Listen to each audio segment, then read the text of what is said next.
అధ్యక్ష, తమరి అనుమతితో ఈ సంతాప తీర్మానాన్ని ప్రతిపాదిస్తున్నాను. తెలంగాణ శాసనసభ సభ్యులు శ్రీ మాగంటి గోపీనాథ్ గారి మృతి పట్ల ఈ సభ తన తీవ్ర సంతాపాన్ని వ్యక్తం చేస్తూ శోకార్తులైన వారి కుటుంబ సభ్యులకు ప్రగాఢ సానుభూతి తెలియజేస్తున్నాను. అధ్యక్ష, మనందరికీ దాదాపు ఈ సభలో ఉన్న చాలామంది సభ్యులకు, ముఖ్యంగా హైదరాబాదు నగరంలో నివసించిన వాళ్లకు, చదువుకున్న వాళ్లకు, చిన్న వయసు నుంచే మాగంటి గోపీనాథ్ గారు మిత్రుడు. 1963లో జన్మించిన మాగంటి గోపీనాథ్ గారు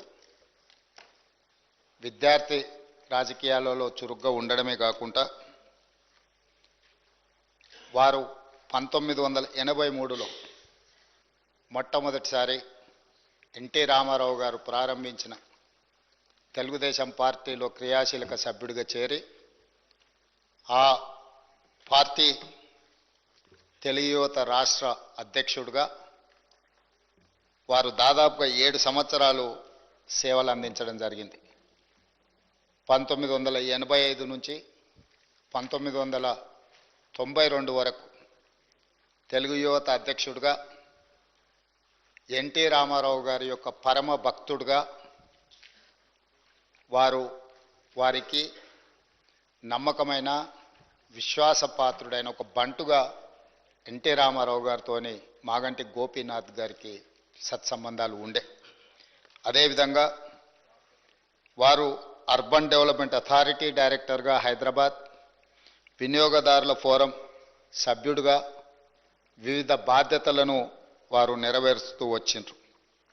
అదేవిధంగా వారు సినిమా రంగంలో నిర్మాతగా, విద్యార్థి రాజకీయ నాయకుడిగా, ప్రజాప్రతినిధిగా తెలుగుదేశం పార్టీలో ఎదిగి సినీ నిర్మాతగా కూడా వారు రాణించడం జరిగింది. అధ్యక్ష, పాత బస్తీ 1995లో సినిమా తీవడము, అదేవిధంగా రవణ 2000 సంవత్సరంలో నటశేఖర కృష్ణ గారిని హీరోగా పెట్టి వారు ఒక గొప్ప చిత్రాన్ని నిర్మించడం, భద్రాద్రి రాముడు 2004లో, నా స్టైలే వేరు 2009లో, ఇలాంటి తెలుగు సినిమాల నిర్మాతగా కూడా వారు రాణించడం జరిగింది. అదేవిధంగా వారికి నాకు అత్యంత సన్నిహిత సంబంధాలు, ఒక మంచి మిత్రుడు అధ్యక్ష మాగంటి గోపీనాథ్ గారు. 2014 సంవత్సరంలో నేను రెండవసారి శాసనసభ్యుడిగా, మాగంటి గోపీనాథ్ గారు మొట్టమొదటి శాసనసభ్యుడిగా ఈ సభలో మొట్టమొదటి తెలంగాణ రాష్ట్ర శాసనసభలో కలిసి పనిచేయడం జరిగింది.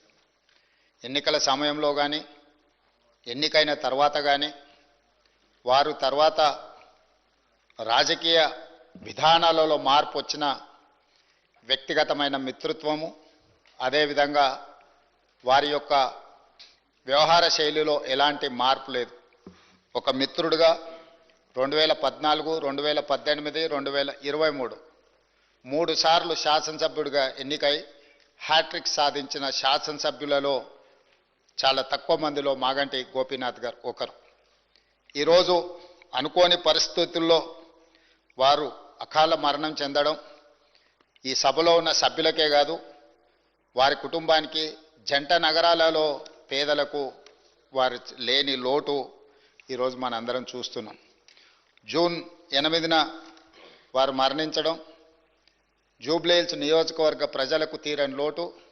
అదేవిధంగా వారి కుటుంబానికి, వారి సోదరుడు, వారి తల్లి, వారి భార్య, కుమార్తె, కుమారుడు, వాళ్ళ కుటుంబ సభ్యులకు ఒక తీరని లోటు. ఎందుకంటే అకాల మరణం ఆ కుటుంబానికి తీరని దుఃఖాన్ని తీసుకొచ్చి పెట్టింది. జూబ్లీహిల్స్ నియోజకవర్గ ప్రజలకు కూడా చాలా లోటు. ఎందుకంటే సౌమ్యుడు, మితభాషి మాగంటి గోపి. వారు చాలా తక్కువ మాట్లాడతారు. చూడడానికి క్లాస్ లీడర్గా కనిపించిన మాగంటి గోపీనాథ్ ఒక మాస్ లీడర్. జూబ్లీహిల్స్ ప్రాంతంలో ఉండే, ఆ నియోజకవర్గంలో ఉండే బస్తీలలో పేదలతో వారికి ఉన్న సన్నిహిత సంబంధాలే రాజకీయాల పరిస్థితులు ఆటుపోట్లు ఉన్నా 3 సార్లు శాసనసభ్యుడిగా ఎన్నికై ఆ ప్రాంత ప్రజలకు వారు సేవలు అందించడం జరిగింది. ఈరోజు ఈ సభ వారి కుటుంబానికి మనందరం అండగా నిలబడాలి, అదేవిధంగా వారి ఆత్మకు శాంతి చేకూరాలి. అలాంటి అరుదైన ప్రజాసేవలో ఉన్న ప్రజాప్రతినిధులు కోల్పోవడము మనందరికీ తీరని లోటు. అందుకే తమరి అనుమతితో ఈ శాసనసభలో ఈ సంతాప తీర్మానాన్ని ప్రవేశపెట్టడమే కాకుండా ఆ కుటుంబానికి ప్రగాఢమైన సానుభూతి తెలియజేస్తూ వారి ఆత్మకు శాంతి చేకూరాలి అని భగవంతుడిని ప్రార్థిస్తూ తమరి దగ్గర సెలవు తీసుకుంటున్నాను అధ్యక్ష. స్పీకర్ సార్, ఈ సభలో సోదరుడు మా సహచరుడు హైదరాబాద్ నగర పార్టీ అధ్యక్షులు గోపీనాథ్ గారికి సంతాప తీర్మానం ప్రవేశపెట్టాల్సి వస్తుందని చెప్పి మేము కలలో కూడా అనుకోలేదు. ఎందుకంటే వారు జీవించున్నంత కాలం కూడా ఎన్నడూ తనకు అనారోగ్యం వచ్చిందని కానీ అది కూడా ఇంత తీవ్రంగా ఉందని కానీ ఎన్నడూ ఎక్కడ కూడా చెప్పుకోలేదు, ఎవరికి కూడా పంచుకోలేదు అధ్యక్ష. వారు ఆ రకంగా చాలా గుంభనంగా తన వ్యక్తిగతమైన సమస్యలు కానీ వ్యక్తిగతమైన ఆరోగ్యపరమైన విషయాలు కానీ చాలా రహస్యంగా, ఒక రకంగా చెప్పాలంటే చాలా ప్రైవేట్గా వారు మెయింటైన్ చేసినారు అధ్యక్ష. కానీ పబ్లిక్ పరంగా మాత్రం, అంటే ఇందాక ముఖ్యమంత్రి గారు అదేవిధంగా శాసనసభ వ్యవహారాల మంత్రి గారు చెప్పినట్టు హైదరాబాద్ మహానగరంలో జూబ్లీహిల్స్ అంటేనే ఒక సంపన్నులు నివసించే ప్రాంతంగా పేరుంది అధ్యక్ష. కానీ జూబ్లీహిల్స్ నియోజకవర్గం పరిస్థితి చూస్తే దానికి పూర్తి భిన్నం అధ్యక్ష. పేరుకి జూబ్లీహిల్స్ నియోజకవర్గం, కానీ అక్కడ ఉండేది మొత్తం కూడా పేద ప్రజలు.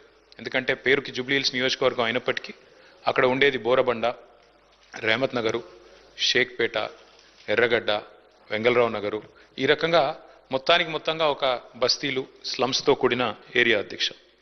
హైదరాబాద్లోని హైదర్గూడలో 1963లో ఇక్కడే హైదరాబాద్ మహానగరంలోనే గోపీనాథ్ గారు జన్మించినారు అధ్యక్ష.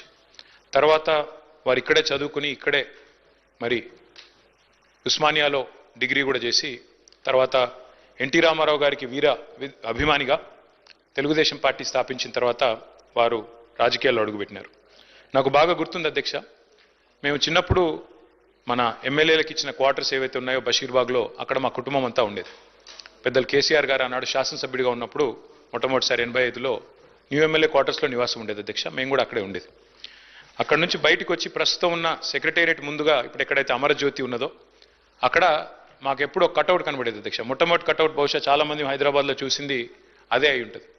ఎన్టీ రామారావు గారి నిలువెత్తు కటౌట్ పెట్టి కృష్ణుడి రూపంలో, రాముడి రూపంలో పెట్టి కింద రాసి ఉండేది అధ్యక్ష, మాగంటి గోపీనాథ్ అని చెప్పి రాసి ఉండేది.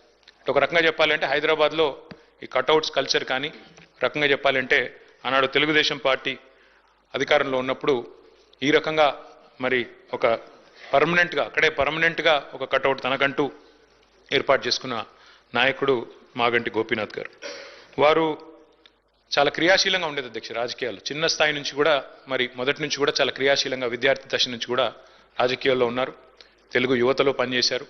ఒక పార్టీ ఒక నాయకుడిని నమ్ముకుంటే చివరిదాకా వారు ఒకసారి ఎన్టీ రామారావు గారి నాయకత్వంలో నడిచారు. తర్వాత తెలుగుదేశం పార్టీ ఇక్కడ నుంచి మాయమైన తర్వాత వారు కేసీఆర్ గారితో కలిసి మరి కష్టం వచ్చినా నష్టం వచ్చినా మరి 2 సార్లు కేసీఆర్ గారి నాయకత్వంలో ఎమ్మెల్యేగా గెలిచి మొదటిసారి ఎన్టీ రామారావు గారి పార్టీ తెలుగుదేశం పార్టీలో 14లో ఆనాడు మరి గెలిచి తర్వాత మరి టీఆర్ఎస్ నుండి కూడా 2 సార్లు ఎమ్మెల్యే అయినారు అధ్యక్ష. ముఖ్యమంత్రి గారు చెప్పినట్టు హ్యాట్రిక్ కొట్టడం ఎమ్మెల్యేలకు అంత సులువు కాదు అధ్యక్ష. గోపీనాథ్ గారి గురించి ఒక మాట చెప్పాలంటే అధ్యక్ష, వారు చనిపోయిన రోజు నేను హరీష్ రావు గారు ఇద్దరం ఏఐజీ హాస్పిటల్ నుండి బయలుదేరి వాళ్ళ ఇంటి దగ్గరికి వెళ్ళి కొన్ని ఏర్పాట్లు చేద్దామని ముందు పోయినాం అధ్యక్ష. ఆ రోజు నిజంగా ఆశ్చర్యం అనిపించింది మాకు. చెప్తారు అధ్యక్ష, మన హైదరాబాద్లో సామెత చెప్తారు, ఊపర్ షేర్వాణి అందరు పరేషాని అని. అక్కడ పోయిన తర్వాత నేను హరీష్ రావు గారు నిజంగా ఆశ్చర్యానికి లోనేను. గోపీనాథ్ గారు ఉండే ఇల్లు ఒక మాదాపూర్ ఆ ప్రాంతంలో చాలా చిన్న ఇల్లు అధ్యక్ష. నాకు తెలిసి 250-300 గజాలు కూడా ఉంటుందో ఉండదో, చాలా చిన్న ఇల్లు. ఎన్నడూ కూడా గోపీనాథ్ గారు మాకు తను ఎప్పుడు కనబడ్డా ఇందాక మరి ప్రభుత్వం నుంచి చెప్పినట్టు ఎప్పుడు కూడా చాలా గుంభనంగా చాలా ఎప్పుడు కూడా ఎక్కడ కూడా తనకేమైనా ఇబ్బంది ఉన్నా చెప్పేవాడు కాదు అధ్యక్ష. అక్కడ పోయిన చూసిన తర్వాత వాళ్ళ 3 పిల్లలు అక్షర, దిశిర, వాత్సల్య 3 పిల్లలు అధ్యక్ష. ఇంకా చిన్న పిల్లలు 20, 21, 22 ఏళ్ళు ఉంటాయి. ఎవరు కూడా ఇంకా పెళ్ళి అవ్వలేదు, సెటిల్ అవ్వలేదు, వాళ్ళని చూసి బాధపడ్డాం. తర్వాత ఆ ఇల్లు చూసి కూడా బాధపడ్డాం, ఇట్లా ఉన్నారా ఈయన ఇన్ని రోజులు అని. ఎందుకంటే ఎప్పుడు ఏ ఫంక్షన్ వచ్చినా బాగా లావిష్గా ఖర్చు పెట్టేటోడు అధ్యక్ష. ఊపర్ షేర్వాణి అందరు పరేషాన్ ఎందుకన్నా అంటే ఎక్కడ కూడా ఏంటో తెలియనియలే మాకు ఈ కష్టం ఉందని కానీ ఇంకోటని కానీ. తెలంగాణ ప్రభుత్వం ఆనాడు బతుకమ్మ చీరలు అనే కార్యక్రమం మనం 2016-17లో ప్రారంభించినాం అధ్యక్ష. కానీ అంతకంటే ముందే గోపీనాథ్ గారు తన కాన్స్టిట్యున్సీలో బతుకమ్మకి చీర పెట్టే ఒక సంస్కృతిని కూడా తీసుకొచ్చింది గోపీనాథ్ గారు అధ్యక్ష. మనందరం గోపీనాథ్ అని ఇక్కడ పిలుస్తాం కానీ ఆయన మొత్తం కాన్స్టిట్యున్సీలో మాత్రం గోపన్నగానే పిలుచుకుంటారు. ఎక్కడ పోయినా ఏ డివిజన్ పోయినా గోపన్న అని మాట్లాడతారు. ప్రజల్లో నిత్యం మమేకమయ్యే వ్యక్తి అధ్యక్ష. ఒక చిన్న ఎగ్జాంపుల్ నేను మీకు చెప్తాను. రేమత్ నగర్ డివిజన్లో ఎస్పీఆర్ కాలనీ అనుకుంటా, ఎస్పీఆర్ హిల్స్ ఏదో ఉంటుంది అధ్యక్ష అక్కడ పేరు. అక్కడ ఒక 5 ఎకరాల స్థలం ఉండేది అధ్యక్ష, ఒక క్వారీ ఉండేది. ఆ క్వారీ మొత్తం అయిపోయింది, దాని క్వారీ అంతా కూడా ఎక్స్కవేషన్ అయిపోయింది. అక్కడ కబ్జా పెట్టడానికి చుట్టూ బస్తీలు అవి ఉన్నాయి, అక్కడ కొంతమంది కబ్జా పెట్టడానికి ప్రయత్నం చేస్తూ ఉన్నారు లోకల్ వాళ్ళు కొంతమంది ఎవరు. గోపీనాథ్ గారు పట్టుబట్టి ఆనాడు ప్రభుత్వంలో ఉన్న మా అందరినీ కూడా తీసుకెళ్ళి ఆ ప్లేస్ చూపెట్టి అక్కడ ఒక మంచి పిల్లలు ఆడుకునే ఒక గ్రౌండ్, అదేవిధంగా అక్కడ కమ్యూనిటీ అంతా గ్యాదర్ అయ్యి చేసుకునే కార్యక్రమాలు చేయాలని చెప్పి పట్టుబట్టి దాన్ని ఒక గ్రౌండ్గా తీర్చిదిద్ది అక్కడ బతుకమ్మ వేడుకలు కానీ, అట్లాగే రంజాన్ అప్పుడు అక్కడ కార్యక్రమాలు చేయడమే కానీ, క్రిస్మస్ వేడుకలు చేయడం కానీ ఇవన్నీ కూడా చాలా జాగ్రత్తగా చేసేటాడు అధ్యక్ష. దాంతోపాటు అధ్యక్ష వారు మరి బతికినంత కాలం ఒక మాస్ లీడర్గా ప్రజల మధ్యనే ఉంటూ ఎప్పటికప్పుడు డైనమిక్గా తిరుగుతూ అర్ధరాత్రి సమస్య వచ్చినా అపరాత్రి సమస్య వచ్చినా అధికారులను వెంటనే సంప్రదించి పనులు చేసి పెట్టే ఒక మంచి మనస్తత్వం ఉన్న నాయకుడు అధ్యక్ష. మరి గోపీనాథ్ గారి మరణం, ఎందుకంటే మా నగర పార్టీ అధ్యక్షుడు కూడా వారు, దాంతోపాటు కేసీఆర్ గారికి మరి నమ్మిన విధేయుడిగా ఎన్ని ఒత్తిళ్లు వచ్చినా మరి ఒక నమ్మిన విధేయుడిగా మరి పార్టీలో 2 సార్లు గెలిచిన తర్వాత అదే పద్ధతుల్లో కొనసాగారు అధ్యక్ష.